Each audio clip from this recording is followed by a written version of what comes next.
আমাদের দেশের প্রত্যেকটি গণতান্ত্রিক আন্দোলনে, ভাষা আন্দোলন বলেন, স্বাধীনতা যুদ্ধ বলেন, সবগুলো আন্দোলনে যারা জীবন দিয়েছে, অবদান রেখেছে, ভূমিকা রেখেছে, অগ্রণী ভূমিকা রেখেছে, সিংহভাগী যুবক ছিল। এই যুবকদের জন্য মন থেকে দোয়া করি, আল্লাহ, যে যুবকেরা তোমার কোরআন শুনতে আসলো, তুমি এই যুবকদেরকে কোরআন মজিদের ফুল হিসেবে কবুল করে। আমরা যারা বুড়া হয়ে গেছি অথবা বুড়া হওয়ার কাতারে, আমাদের ফুল আর বেশি ফুটবে না। দেশ এবং জাতি পরিবার আমাদের থেকে আর খুব বেশি আশা করবে না, এটাই স্বাভাবিক। আজ যারা যুবক ইসলামের গোটা পৃথিবীতে দুর্দিনে গোটা পৃথিবী তাকিয়ে আছে তাওহীদবাদী যুবকদের দিকে তাকিয়ে, যে যুবকরাই পারে সাগরের স্রোতকে ঘুরিয়ে দিতে, নদীর তরঙ্গমালাকে পাল্টে দিতে পারে। আমি উদাত্ত আহ্বান জানাই আজকের হাজারো যুবকদের কাছে, জীবনের মাঝে সবচেয়ে সোনালী সময়ের নাম হলো যৌবনকাল। এই যৌবনকালটা যেন ইসলাম বিরোধী পথে না যায়, চরিত্রহীনতার পথে যেন না যায়। আপনাদের জন্যই তো আল্লাহ রাব্বুল আলামিন আরশের নিচে জায়গা আলাদা বরাদ্দ রেখেছে। সে জায়গাটা অন্যকে দিন না, সে জায়গাটা আপনার জন্যই। যদি আপনি কোরআন সুন্নাহ অনুযায়ী চরিত্রটাকে ঠিক রাখেন, আল্লাহ আপনার জন্য বরাদ্দ রেখেছে। মক্কার কাফের এবং মুশরিকরা রাসূলকে পাগল বলেছে, কবি বলেছে, গণক বলেছে, জাদুকর বলেছে, অশ্রাব্য ভাষায় গালি দিয়েছে। রাস্তা দিয়ে স্বাভাবিকভাবে হাঁটতে পারেন নাই, নাগরিক অধিকার তার জন্য ছিল না। সবার জন্য নাগরিক অধিকার। কত বড় জালেম! রাসূলের জন্য নাগরিক অধিকার ছিল, রাস্তাতে তারা কাঁটা দিয়েছে। আল্লাহকে সিজদা দিতে গিয়েছেন, জবে করা উটের নাড়ি ভুড়িগুলো পিঠে চাপা দিয়ে জীবন্ত হত্যা করতে চেয়েছে। নিজের জন্মভূমিতে থাকতে পারেন নাই, রাতের গভীর অন্ধকারে মক্কা ছেড়ে মদিনা যেতে বাধ্য হয়েছিলেন। যেই লোকেরা রাসূলকে এত কষ্ট দিল, এত গালি দিল, এই মানের শত্রুরাও এ কথা বলতে পারে নাই যে মুহাম্মদ গোটা জীবনে একটা মিথ্যা কথা বলেছে, কাফেররাও বলেনি। সে রাসূল বলেছেন, কিয়ামতের আগে আবার শুনুন, এমন একটি জামানা আসবে যে জামানায় মসজিদে মুসল্লির অভাব হবে না, কিন্তু এদের মাঝে একজন ইমানদারও পাওয়া যাবে না। আপনাদের এই হাজারো জনতার কাছে প্রশ্ন, যাদের জবান আছে জবানটা একটু দারাজ করে জবাব দিন। রাসূলের বলে যাওয়া এই কথাটা কত পার্সেন্ট সঠিক কথা? 100% লোক তো কথা বলেন নাই, জবাব তো দেন নাই। এই কথাটা কত পার্সেন্ট সঠিক? এবার আসুন আমরা উভয় পর্যালোচনা করি। আমরা ধরে নিলাম, মেনে নিলাম, বিশ্বাস করলাম রাসূলের কথাটা 100% সঠিক, কোনো সন্দেহ নাই। যদি এরকম কোনো দলিল পাওয়া যায়, হ্যাঁ এই কথাটা সঠিক, তবে এটা এই যুগে প্রযোজ্য নয়, এটা প্রযোজ্য হওয়ার জন্য, বাস্তব হওয়ার জন্য আরো 200 বছর লাগবে। যদি এরকম কোনো দলিল পাওয়া যায়, তাহলে তো আমিও বেঁচে গেলাম, মামুন ভাইও বেঁচে গেলেন, স্যারও বেঁচে গেলেন, আপনারও বেঁচে গেলেন। বুঝলেন না মনে হয় কথাটা? যেহেতু 200 বছর পর্যন্ত অন্তত আমরা বাঁচব না, তাহলে এর আগে বিপদ আসার আগেই আমরা চলে যাব। আর যদি রাসূলের 1500 বছর আগে প্রায় বলে যাওয়া সে কথাটা যদি এই যুগের জন্যই প্রযোজ্য হয়, তাহলে আমিও বিপদে, আপনারও বিপদে, ঠিক নয় কি? এই বিপদ থেকে উদ্ধার হওয়ার জন্য কি একটু সময় ব্যয় করা দরকার নয়? এই বিপদ থেকে উদ্ধার হওয়ার জন্য কি একটু প্রচেষ্টা চালানো দরকার নয়? আপনাদের কাছে প্রশ্ন, এখানে একটি মসজিদ আছে, এটাই মসজিদ, যে মসজিদের খতিবের খেতাবতের দায়িত্ব পালন করেন আমার বস হাজীগঞ্জ আহমদিয়া কামিল মাদ্রাসার সুযোগ্য সুদক্ষ অধ্যক্ষ, দেশ বরেণ্য আলেমে দ্বীন, অনেক উঁচু মাপের আলেম, ডক্টর হিফজুর রহমান। এই মসজিদে সহ সারা পৃথিবীতে কোনো মসজিদে কোনো বিধর্মী কি যায়? কথা বলেন না কেন? কালেমা পড়া ছাড়া কোনো বিধর্মী কি কোনোদিন মসজিদে যায়? মসজিদে যারা যান তারা তো নামাজ পড়ার জন্যই যান। এই যুবক এখনো বলেনি, দেখেন নামাজ পড়ার জন্যই তো যান। তাহলে আমাদের এখন বোঝা দরকার কালেমা পড়ার পর মানুষগুলো কিভাবে বেঈমান হয়, নামাজ পড়ার পরে মানুষগুলো কিভাবে বেঈমান হয়। আমরা তো ধরে নিয়েছি একবার যেহেতু ছোটবেলায় মুসলমান হয়েছি আর জীবনে এটা আমার থেকে ছুটবে না। ঠিক নয় কি? ঈমান এটা পৈতৃক বিষয় নয়, এটা বংশানুক্রমিক ভাবে পাওয়া কোনো বিষয় নয়। আমাদের দেশে পৈতৃক এবং বংশানুক্রমিক ভাবে পাওয়া একটাই পথ, সেটা হলো পিরালি। সেটা কি? এছাড়া আমার জানা মতে আর বিকল্প দ্বিতীয় কোনো পদ পদবি নাই। ডাক্তারের ছেলে ডাক্তারি না পড়লে কোনোদিন আপনি সামান্য সর্দি কাশির জন্য ওই ছেলের কাছে যাবেন না। যাবেন আপনারা? কারা কারা যাবেন একটু হাত তোলেন তো দেখি। যাবেন? ইঞ্জিনিয়ারের ছেলে ইঞ্জিনিয়ারিং না পড়লে আপনি আপনার বিল্ডিং তো দূরের কথা টিনের ঘরের পরামর্শের জন্য তার কাছে যাবেন না। যাবেন? আলেমের ছেলে আলেম হবে না মাদ্রাসা লেখাপড়া না করলে। ডাক্তারের ছেলে ডাক্তার হতে পারবে না যদি ডাক্তারি না পড়ে। ইঞ্জিনিয়ারের ছেলে ইঞ্জিনিয়ারিং না পড়লে ইঞ্জিনিয়ার হতে পারবে না। শুধুমাত্র আমাদের এই দেশে একটাই পদ এবং পদবি, সেটা হলো পিরালি। এমনকি অবাক করা কথা, বাবা যতদিন জীবিত থাকে ততদিন তিনি পীর হন না, ততদিন তিনি আল্লাহর ওলি হন না। যেই না মাত্র বাবা মারা গেল সাথে সাথে কি হয়ে যান? আল্লাহর ওলি হয়ে যান। এটা একটা ভিন্ন বিষয়, সেটা আমি আলোচ্য বিষয় নয়। আমি বুঝাতে চাচ্ছি ঈমানটা এরকম বিষয় নয়।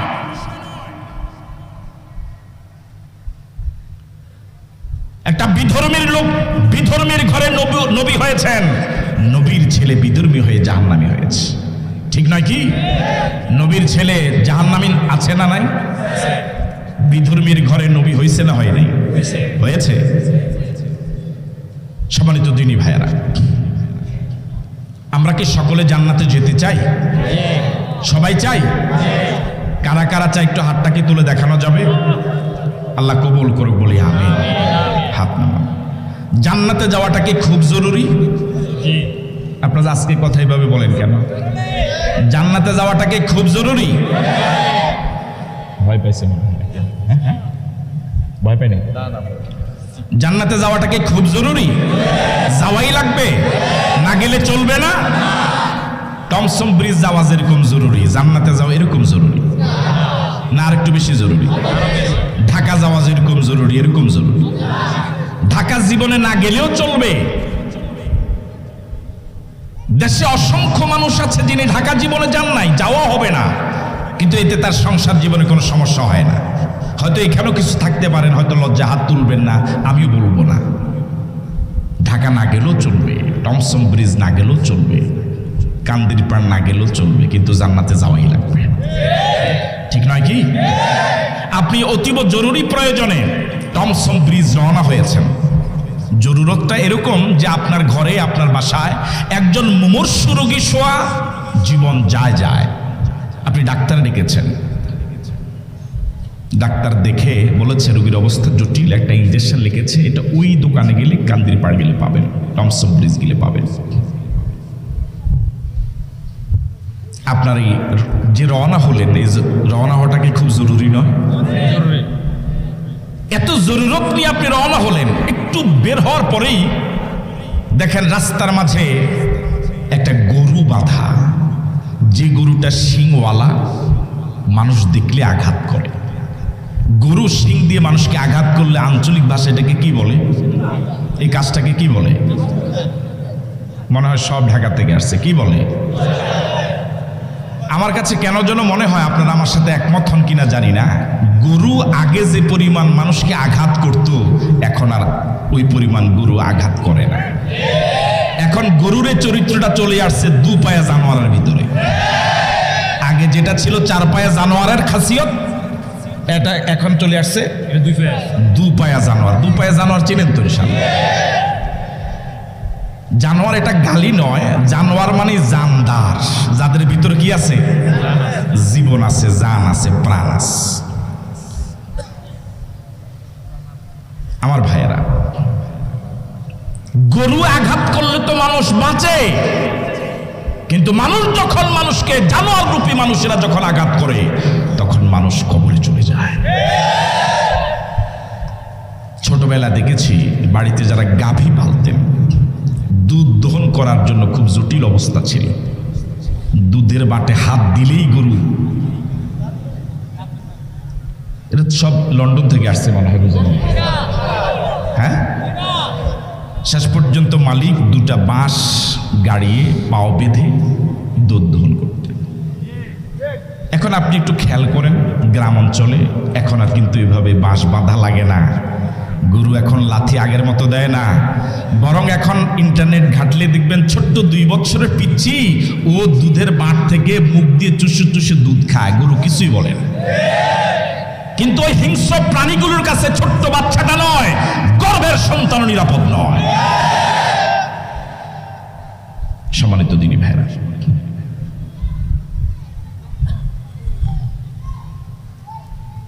আপনি কি এই প্রতিমধ্যে এই আঘাত করা গরুটা দেখে কি ফিরে আসবেন না রিস্ক নেবেন? আগে যে পরিমাণ আওয়াজ দিচ্ছেন এখন তো আওয়াজ কমে গেল। রিস্ক নেবেন না ফিরে আসবেন? আরো কিছু দূর যাওয়ার পরে দেখলেন একটা বিষাক্ত সাপ রাস্তার উপরে শোয়া, আপনি কি রিস্ক নেবেন না ফিরে আসবেন? কেন নেবেন? যাওয়াটা জরুরি। এভাবে ঔষধের দোকান পর্যন্ত যেতে আপনার বিপজ্জনক 5টি স্টেশন পার হওয়া লেগেছে। সবগুলো স্টেশন আপনি পার হওয়ার রিস্ক নিয়েছিলেন, যেহেতু যাওয়াটা জরুরি, ঠিক নয় কি? আরেকজন লোক ঠিক একই দোকানে রওনা হয়েছে, একই বাজারে, তবে তার উদ্দেশ্য হলো তিনি পান কিনবে। কি কিনবে বলুন তো দেখি সচেতন জনতা, উনি কত নম্বর স্টেশন পর্যন্ত পার হওয়ার রিস্ক নিবে?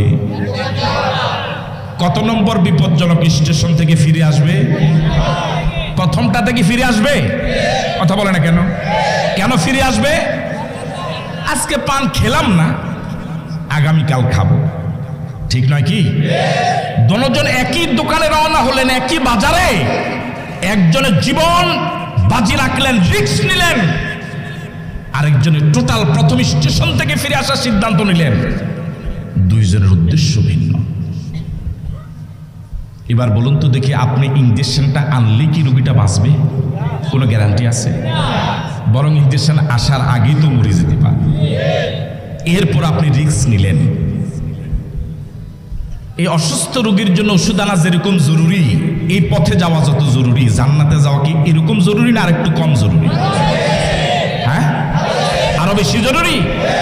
দুনিয়ার একটা ঔষধ আনতে গিয়ে যদি জীবনের কঠিনতম 5টা রিস্ক নিয়ে থাকেন, জান্নাতে যাওয়া যদি এর থেকে বড় রিস্ক, এর থেকে বড় জরুরি হয়, তাহলে জান্নাতে যাওয়ার পথে যত বাধা আসবে সে বাধাগুলো অতিক্রম করা লাগবে, ঠিক নয় কি?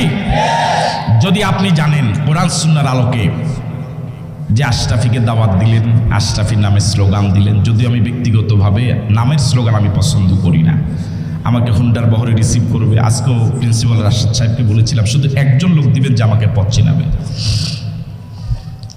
মহাব্বত করেন, ভালোবাসেন। যদি কোরআন সুন্নাহর আলোকে আপনি বুঝেন আশরাফির আলোচনা শোনা এবং সে অনুযায়ী আমল করা জান্নাতে যাওয়ার পথে প্রচন্ড বাধা, আশরাফি বাদ না জান্নাত বাদ? নাম সহ কম জোরে বলেন। আশরাফির কোনো প্রয়োজন নাই, আমাকে যেই কোনো মূল্যে জান্নাতে যাওয়াই লাগবে। সামনে কি আরো যাব? আরো 2টি উদাহরণ কি দেব?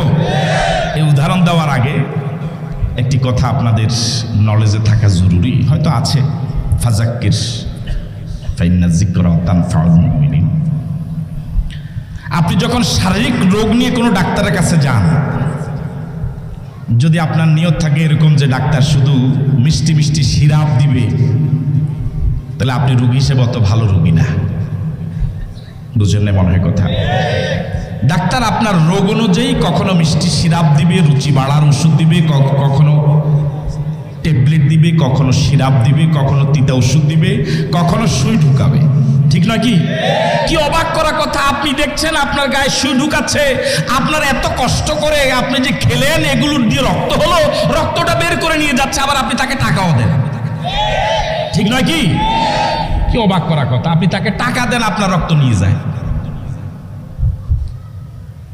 আবার কখনো কখনো ডাক্তার আপনাকে অপারেশন করে, আপনার শরীরে বিভিন্ন অঙ্গ প্রত্যঙ্গ কাটে, সেলাই করে। এমনকি কোনো কোনো অপারেশনের আগে আপনার থেকে অথবা আপনার আপনজন থেকে দস্তখত নেয়। রোগীর যদি কোনো দুর্ঘটনা ঘটে কর্তৃপক্ষ দায়ী নয়, ঠিক নয় কি?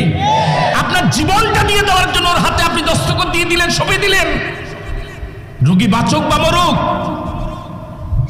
15 দিন পরে, মাস পরে, একদিন পরে 2 লাখ 3 লাখ টাকা আপনি বিল পে করেন, ঠিক নয় কি? তাহলে আপনি তাকে টাকা দেন, শিলের কষ্ট সহ্য করেন, অপারেশনের কষ্ট সহ্য করেন, সুইয়ের ঘাই খান, তিতা ওষুধ খান, যেটা মুখে দেওয়া যায় না, পড়ে যায়। এটা কি আপনি বাধ্য হয়ে খান, না আসলে বুঝে শুনে যেটা আমার জন্য জরুরি? আমি কি কথা বুঝতে পারলাম? এই কষ্টগুলো আপনি কেন সহ্য করেন? আমি বুঝতে পারি না মনে হয়। এই কষ্টগুলো আপনি কেন সহ্য করেন?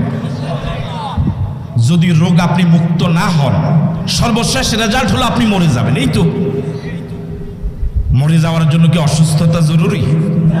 সুস্থ মানুষ কি মরে না? কথা বলে না কেন? মরে না। আপনি চিকিৎসা নিলেন না, বড় জোর আপনি মরে যাবেন। কিন্তু ঈমানের রোগ যদি চিকিৎসা না করে কবরে যান, এটার নাম শুধু মারা নয়, চিরদিনের জন্য জাহান্নামের আগুনে লাকি হওয়া। দুইটার রেজাল্ট কি এক? দুনিয়ার স্বাস্থ্যের রোগ মুক্ত হওয়ার জন্য এত রিস্ক নেন, এত কষ্ট সহ্য করেন, তিতা ওষুধ ভোগ করেন, ইনজেকশনের ঘাই সহ্য করেন। ঈমানের রোগ আরো জটিল। এই রোগ মুক্ত হওয়ার জন্য সব মিষ্টি মিষ্টি ওয়াজ হবে, বিষয়টা এরকম নয়।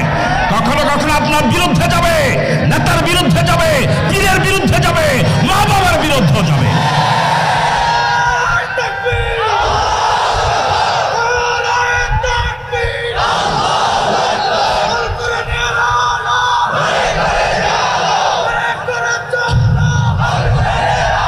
আমার ভাইরা, বিশ্বাস করুন, আপনাদের কারোর সাথে আমাদের ব্যক্তিগত কোনো শত্রুতা নেই, কোনো হিংসা নেই। আল্লাহর কসম করে বলি, যতটুকু আছে হৃদয়ে মায়া এবং মুহাব্বত আছে। বিশ্বাস করুন, আজ আমাদের কথাগুলো খারাপ লাগতে পারে, আল্লাহর কসম করে বলি, যেদিন হাসরের ময়দানে দাঁড়াবেন, পায়ের নিচের জমিন যেদিন তামা হবে, মাথার উপর যেদিন সূর্য এসে যাবে, যেদিন সূর্যের সবগুলো মুখ জমিনের দিকে দেওয়া হবে, সূর্যের প্রখরতা যেদিন 70 গুণ বেড়ে যাবে, সূর্যের প্রখরতায় মাথার মগজগুলো যেদিন গলে গলে পড়ে যাবে, সূর্যের প্রখরতা মানুষগুলো ঘামের ভিতরে একবার ডুববে, আবার শুকিয়ে যাবে, যেদিন পৃথিবীর সব মানুষগুলো হাসরের ময়দানে পানি পানি বলে চিৎকার করবে, নবী রাসূলরা পর্যন্ত যেদিন নাফসি নাফসি রব উঠাবে, সেদিন হলো বুঝবেন আমাদের কথাগুলি সঠিক ছিল। সেদিন হলো বুঝবেন আমরাই আপনাদের আপন ছিলাম। এখন যাদেরকে আপন ভাবেন, আল্লাহর কসম সেদিন আপনি মনে করবেন কেউ বুঝানো লাগবে না, সেদিন আপনি নিজেই ওদেরকে সবচেয়ে বেশি ঘৃণিত মানুষ মনে করবেন। আপনার এক নিকটতম প্রতিবেশী যে আপনার বিরুদ্ধে 30টা মিথ্যা মামলা দিল, 30টা মিথ্যা মামলা, আপনি 20 বছর জেলে ছিলেন মাজলুম হয়ে, আপনার জীবন যৌবন কেটেছে জেলখানায়।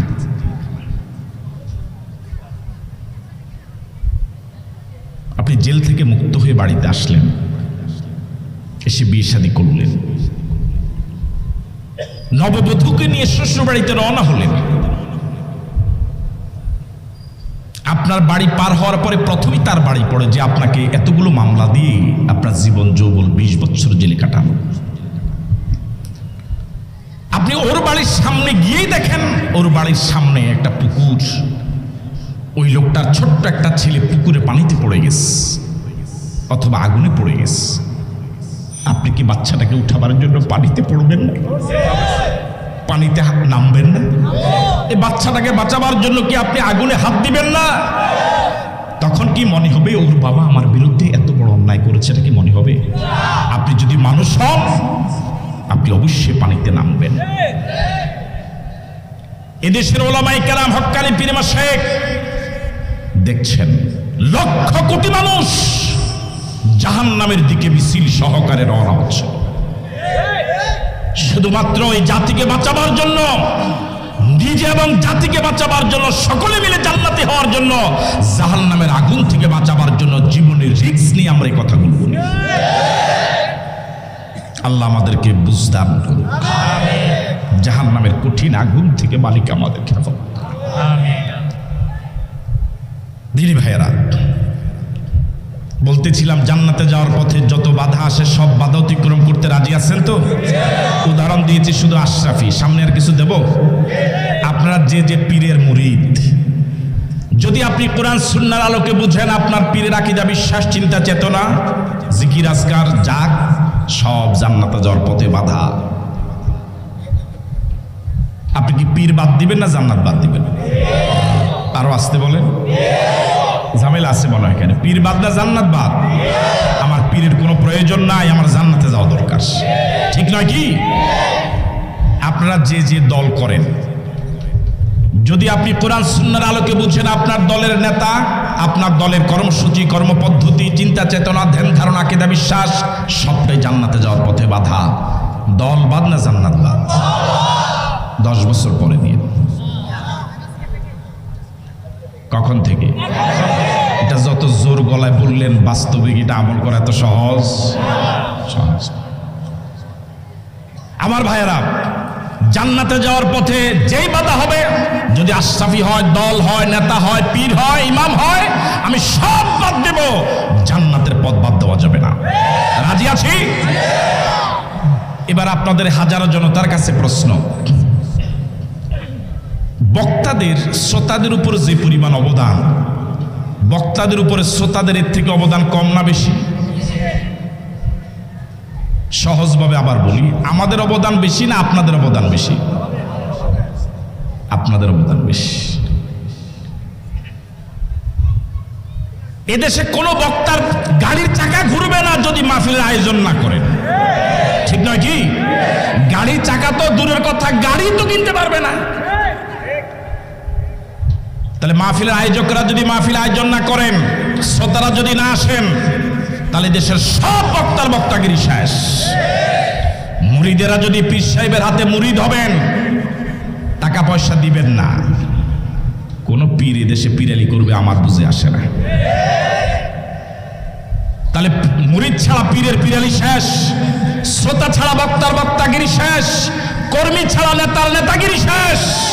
কথা বলো ঠিক নয় কি? আমার ভাইয়েরা,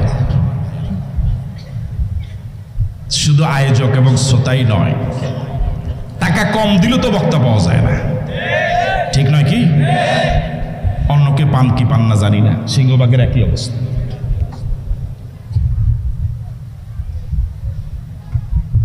আপনাকে রাগ হইতেছেন আমার কথা? আপনারা কি বুঝেন আর না বুঝেন আমার বুঝে আসে না। আমার কাছে কেন যেন মনে হয় সব সম্পর্কগুলো শুধু স্বার্থকে কেন্দ্র করে। জাওয়াজ নসিহত করি, এগুলো সব নাটক। এক মাহফিলের আয়োজক খুব ভালোবাসেন বক্তাকে, এটা ছোট অ্যামাউন্ট বলেছেন যে ভালোবাসার কোনো কমতি নাই, কিন্তু আমাদের সাধ্যে নাই, উনি আসবেন না। কথা বলে না কেন? সব সম্পর্কগুলো স্বার্থের কাছে একেবারে বন্দী হয়ে গিয়েছে। এবার বলুন তো, সন্তানের প্রতি মা বাবার অবদান কম না বেশি? আরো আসতে বলেন। হ্যাঁ, এ পর্যন্ত দেখি না, এবং আমি নিজেও কোনো বক্তা কোনো আয়োজকের জুতা পার করে দিয়েছেন, জুতা ঠিক করে দিয়েছেন, ব্যাগ পার করেছেন, কোনো বক্তা বাংলাদেশের কম নাই। কোনো পীর পাওয়া যাবে না যে পীর তার মুরিদের জুতা ঠিক করে দিয়েছে, ব্যাগ পার করেছে। বরং পীরের মুরিদ এরকম যে পীরের খেদমত করে, ওই পীরের বাবার বয়সী হলো মুরিদ, ঠিক নয় কি? কোন নেতা তার কর্মীর জুতা ঠিক করে দেয় না, কিন্তু মা বাবা ছোটবেলায় এই কাজটা আমরা কে করিনি? আমার বামে ডানে এবং বামে যে দুইজন, ওনাদেরকে সহ জিজ্ঞেস করি, ডান পায়ের জুতা বাম পায়ে, বাম পায়ের জুতা ডান পায়ে। এই আমলটা কে কে করি না? একটু হাত তোলেন সে দেখি।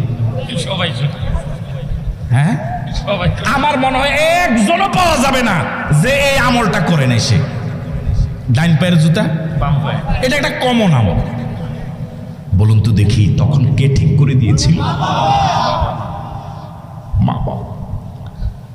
দাঁড়ানো থেকে বলে নাই, মা বাবা দাঁড়ানো ছিল, বসে গিয়েছে, আমাকে আপনাকে কোলে নিয়েছে, জুতাটাকে ঠিক করে পায়ে দিয়েছে, রাগ করে রে আবার চুম খেয়েছে। শুধু ছোটবেলা নয়, এই বয়সে আপনি বাবা হয়েছেন, আমি বাবা হয়েছি, এ বয়সে মা আপনার পায়ে ধরে আপনার খ্যাতমত করতে কুণ্ঠাবোধ করবে। করুন। আমার আপনার জীবনে মা বাবার কি বিশাল অবদান, কি নিঃস্বার্থ ভালোবাসা।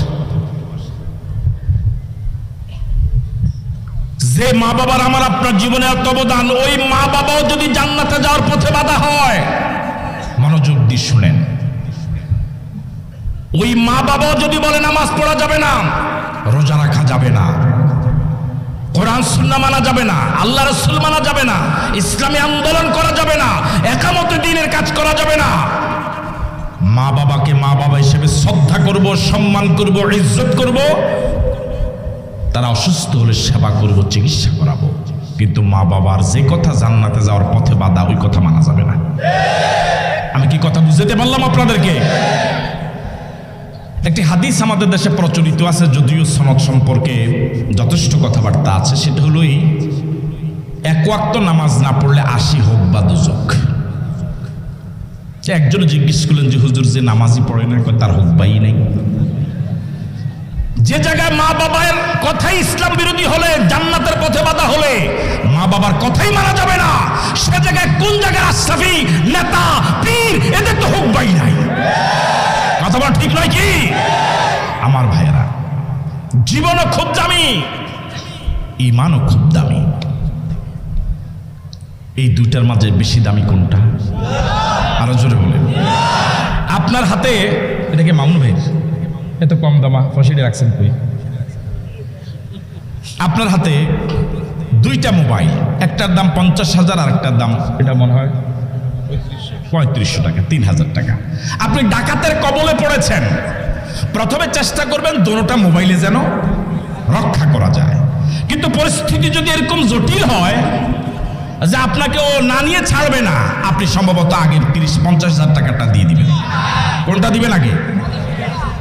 আগেটা দিবেন, ঠিক নয় কি? এরপর যদি আর রাখতেই না পারেন, তাহলে যাক, ঠিক নয় কি? জীবনও দামি, ইমানও দামি। এর মাঝে সবচেয়ে বেশি দামি হলো ইমান। এই ইমানটাকে রক্ষা করার জন্য যদি জীবন নামক সম্পদটাকে দিয়ে দেওয়া লাগে, জীবন নামক সম্পদ দিয়ে হলো ইমান নামক সম্পদ রক্ষা করা জরুরি, ঠিক নয় কি? আমরা কি পারবো জীবন চলে গেল ইমান দেব না? সিদ্ধান্ত নিতে পারবো? কারা কারা পারবো? দু হাত তুলে দেখায়।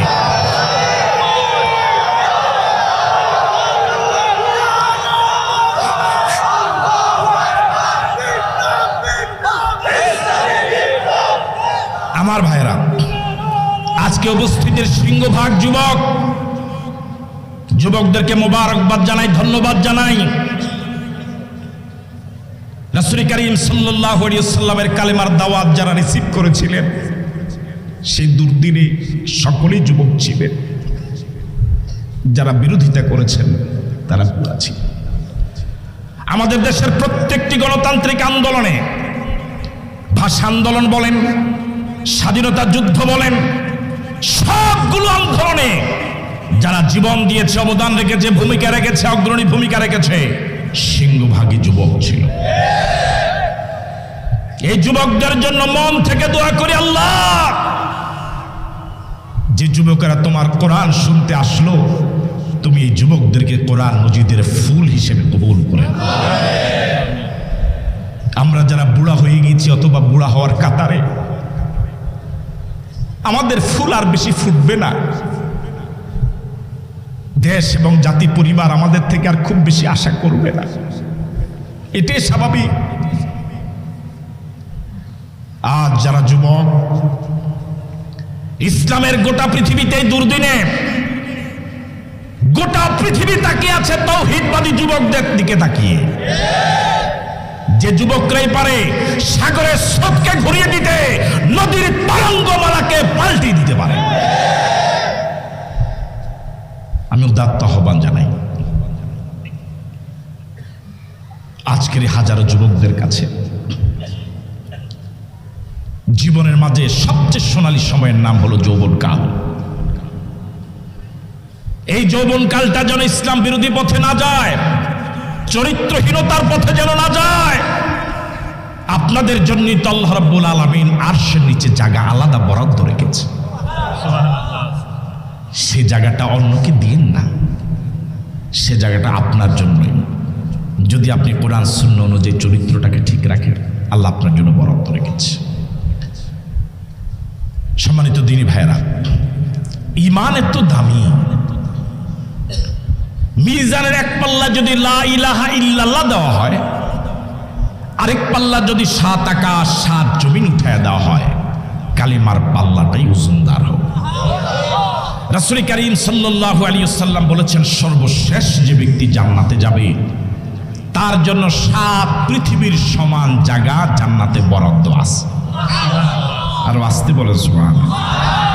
কয় পৃথিবীর সমান বরাদ্দ রাখবেন না বরাদ্দ করা আছে? কুমিল্লার নাভি, এটা তো টাউন বলে মনে থাকে, মানে কান্দিরপাড় মোড়টা, কান্দিরপাড় মোড় 0 পয়েন্ট, এখানে 1 শতক জায়গার দাম কত হবে?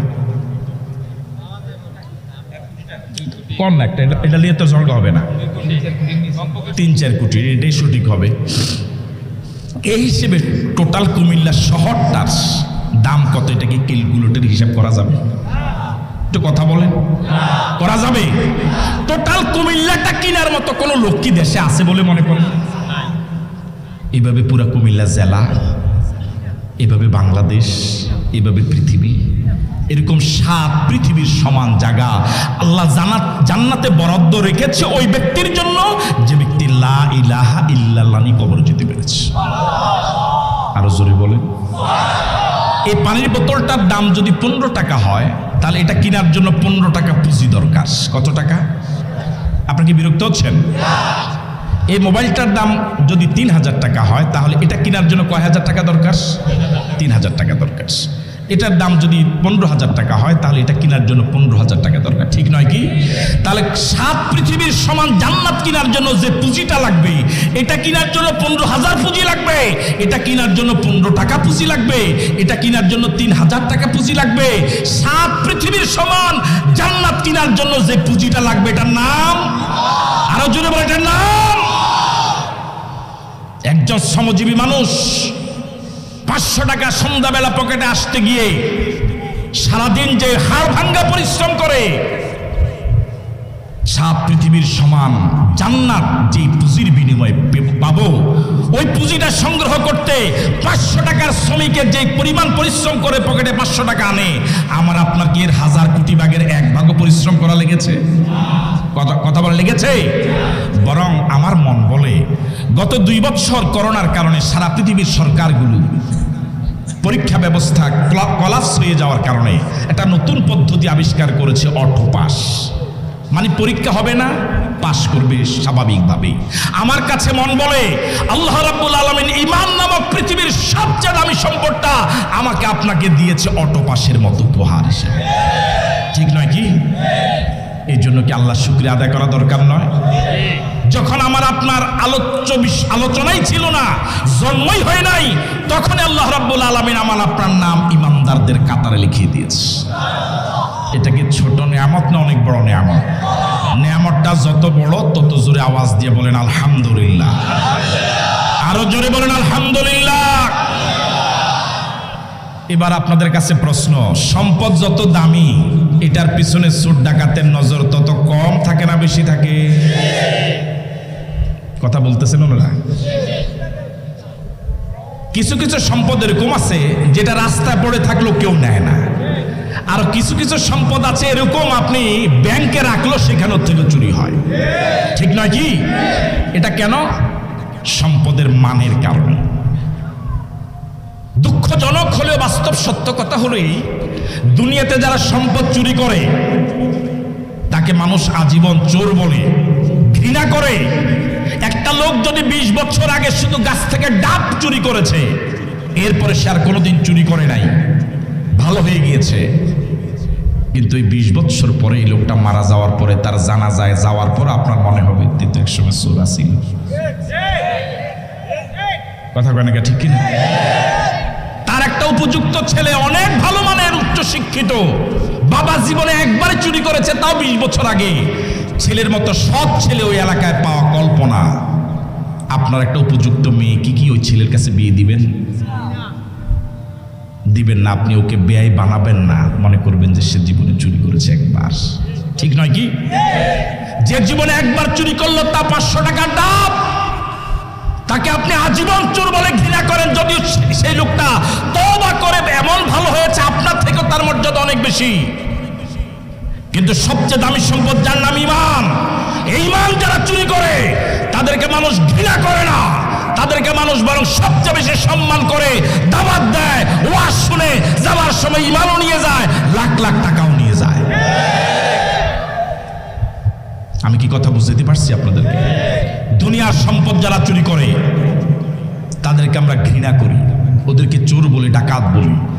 ঈমান নামক শ্রেষ্ঠ সম্পদ যারা চুরি করে তারা ভণ্ড আলেম, ভণ্ড পীর, ভণ্ড নেতা, ভণ্ড দল, ভণ্ড বক্তা, ভণ্ড ইমাম। পার্থক্য হলো দুনিয়ার সম্পদ চোরকে চোর বলে ঘৃণা করি, কিন্তু আমার শ্রেষ্ঠ সম্পদ ঈমান যে চুরি করে আমাকে সবচেয়ে ফকির বানায় কবরে পাঠালো, ওর নাম পোস্টারে অনেক বড় অক্ষরে লিখি, মাইকিং করি, ওকে অত্যন্ত ইজ্জতের সাথে দাওয়াত দেই, ওর জন্য প্যান্ডেল সাজাই, ওর জন্য সবচেয়ে ভালো খাওয়াটার ব্যবস্থা করি। অন্য আলেমদেরকে ফার্ম, এর জন্য কবুতরের বাচ্চা। কথা কেন ঠিক কিনা? হ্যাঁ, অন্য আলেমদের হয়তো বসার জায়গাও নাই, এর জন্য এই এলাকার সবচেয়ে দামি বাড়িটাতে জায়গা, ঠিক নয় কি? যাওয়ার সময় ঈমানটাও নিয়ে গেল, আর কত ভদ্রভাবে 1-2 লাখ টাকা, 1.5 লাখ টাকা, 50-60 হাজার টাকার হাদিয়া দিই, কত বিনয়ের সাথে। মামুন ভাই এবং আমাদের মতিন ভাই কয়, হুজুর তেমন কিছুই করতে পারি নাই, বদ্ধ দিলেন না। কথা কয় না ঠিক কিনা? আর কতদিন ঘুমে থাকবেন? সজাগ হওয়ার সময় কি হয় নাই? আল্লাহ আমাদেরকে সচেতন হওয়ার তৌফিক দান করুন। আরো জোরে সরে বলি আমিন। আমার ভাইয়েরা, ঈমান এত দামি সম্পদ। আমেরিকার প্রেসিডেন্টের নাম কি? শহরের মানুষও যদি না জানে আর জানবে কারা? নাম কি? জো না বেজো? জো। ভারতের প্রধানমন্ত্রীর নাম? রাশিয়ার প্রেসিডেন্টের নাম? আমেরিকার প্রেসিডেন্টের কাছে ঈমান নামক সম্পদটা কি আছে? এই পুঁজিটা কি ওর কাছে আছে? আমাদের দেশের 20 কোটি মানুষ, আমার মন বলে 20 কোটি মানুষের ভিতরে একজনও আমেরিকার প্রেসিডেন্ট হওয়ার স্বপ্ন দেখে না, কল্পনা করে না। এদেশের মানুষ আমেরিকার প্রেসিডেন্ট হওয়ার স্বপ্ন দেখা তো অনেক পরে। যে দেশের মানুষ আমেরিকা যেতে পারলেই মনে করে আল্লাহ জীবন ধন্য। হ্যাঁ, শুধু আমেরিকা গেছে। যে দেশের মানুষের ছেলে আমেরিকা গেলে, মেয়ের জামাই আমেরিকা সিটিজেনশিপ পেয়েছে, ওর ঠেলা এলাকায় কথা বলাই মুশকিল, ঠিক নয় কি? যে দেশের মানুষ আমেরিকা যেতে পারলেই গোটা জীবনকে সফল মনে করে, ওই দেশের প্রেসিডেন্টের নাম জো বাইডেন। ঈমান নামক সম্পদ নাই। গোটা পৃথিবীর যদি কেউ প্রেসিডেন্ট হয়, যদি ঈমান নামক পুঁজি তার কাছে না থাকে, ওর কোনো দাম নাই। আমার দেশের রিক্সাওয়ালা, ঠেলাওয়ালা, কুলি, মজুর দিন এনে দিন খেতে পারে না। যার শোয়ার বালিশ নেই, হাতি যার বালিশ, যার সাথে আপনি মুসাফা করেন না, যাকে আপনি সালাম দেন না, সে সালাম দিলেও আপনি সালাম নেন না, এরকম প্রেস্টিজওয়ালা মানুষ আমরা আছি না নাই? আসলে গরিবের বন্ধু, জনদরদি, এই কথাগুলো শুধু স্লোগান। নাকি? যে গরিবটার সাথে আপনি হ্যান্ডশেক করেন না, আপনি একই টেবিলে তার সাথে আপনি খেতে লজ্জাবোধ করেন। হোটেলে গিয়েছেন, সব টেবিল একদম দুপুরবেলা লাঞ্চ আওয়ারে একদম ঠাসা, কর্নারে দেখেছেন একটা টেবিলে দুইটা মাত্র চেয়ার, আপনারও দুজন। ওই টেবিলে নিজের পকেটের কষ্টার্জিত টাকা দিয়ে একটা ফকির খেতে বসেছে। আপনার পেটে প্রচন্ড খিদা, এরপর কিন্তু আপনি তার সাথে বসতে ইতস্ত করবেন। কথা সত্য হলে স্বীকার করেন। অথচ সে তার চেয়ারে বসেছে, তার টাকা দিয়ে সে বিল পে করবে, আপনি তার সাথে বসেন। আপনি ফকিরটার সাথে রিক্সা উঠেন না, অটোতে উঠেন না। যে ফকিরটার আপনার কাছে কোনো মূল্য নাই, সামাজিক কোনো মূল্য নাই। শুধু ফকির নয়, গরিবদের আসলে কোনো দাম কারো কাছেই নাই, ঠিক নয় কি? এক বাবার 5 সন্তান, 4 জন খুব হ্যান্ডসাম ফিগার, টাকাও আছে মোটা সোটা। আরেক ভাইয়ের টাকা পয়সা তেমন নাই। দেখবেন আত্মীয় স্বজনের বিয়েতে, শাদিতে, বিভিন্ন অনুষ্ঠানে ওই 4 ভাই কার্ড সহ দাওয়াত পায়, আর যে ভাইটা গরিব সে দাওয়াতও পায় না, ঠিক নয় কি? ভাগিনার বিয়ে, এই মামাটা দাওয়াত পায় না, এই বাকি 4 জন টাকাওয়ালা ওরই কার্ড দিয়ে দাওয়াত পায়। এই কাকতালীয় ভাবে এই মজলিসে, দাওয়াতের মজলিসে সে উপস্থিত। আচ্ছা মামা আমরাও যাই না, কথা কেন ঠিক? যে গরিবটার আপনার কাছে কোনো মূল্য নাই, এই গরিবটা যদি লা ইলাহা ইল্লাল্লাহ নিয়ে কবরে যেতে পারে, আমেরিকার প্রেসিডেন্ট, ভারতের প্রধানমন্ত্রী, চীনের প্রেসিডেন্ট, রাশিয়ার প্রেসিডেন্ট থেকে নয়, শুধু সারা পৃথিবীর 525 কোটি বেঈমান থেকে এই গরিব ইমানদারের দাম বেশি। এই জন্য রাসূল করিম সাল্লাল্লাহু আলাইহি ওয়াসাল্লাম বলেছেন, মান ক্বালা লা ইলাহা ইল্লাল্লাহ দাখালাল জান্নাহ। যে ব্যক্তি লা ইলাহা ইল্লাল্লাহ বলবে, কবরে যাবে, সোজা জান্নাতে হয়ে যাবে। এবার সর্বশেষ, পৃথিবীর শ্রেষ্ঠ সম্পদ, শ্রেষ্ঠ পুঁজি ঈমান। এই ঈমান নামক পুঁজি কি আমার আপনার কাছে আছে? ইন্নালিল্লাহ। অন্য ধর্মের লোক তো আছে মনে হয় না, আমাদের মাহফিলে তো মাঝে মাঝে বিধর্মীরও আসে, আপনারা আসছেন কিনা জানি না। পৃথিবীর শ্রেষ্ঠ সম্পদ ঈমান নামক পুঁজি কি আমার আপনার কাছে আছে? সুতরাং এই পুঁজিটা যেহেতু মালিক দয়া করে দিয়েছেন, এখন এটা রক্ষা করার দায়িত্ব আমার আপনার। সচেতন থাকা লাগবে। আপনার ঘরে 1 লাখ টাকা রাখলেন, 2-3 দিন আপনার ঘরে থাকবে, এই 2-3 রাত কিন্তু আপনি ঘুমান না, আপনি চোর পাহারা দেন। পৃথিবীর শ্রেষ্ঠ সম্পদ ঈমান। আল্লাহ পাক দয়া করে উপহার দিয়েছে, মৃত্যু পর্যন্ত কোন চোর, কোন ডাকাত, কোন ভণ্ড পীর, ভণ্ড দল, ভণ্ড নেতা, ভণ্ড বক্তা, ভণ্ড ইমাম যেন এই ঈমানের ঘরে ঢুকতে না পারে।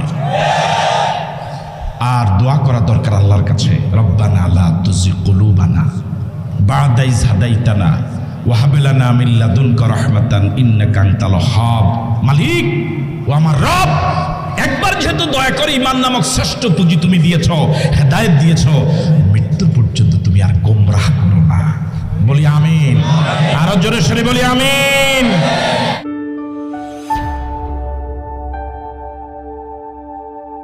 Islamic Tone 24 in charge of the ghetto.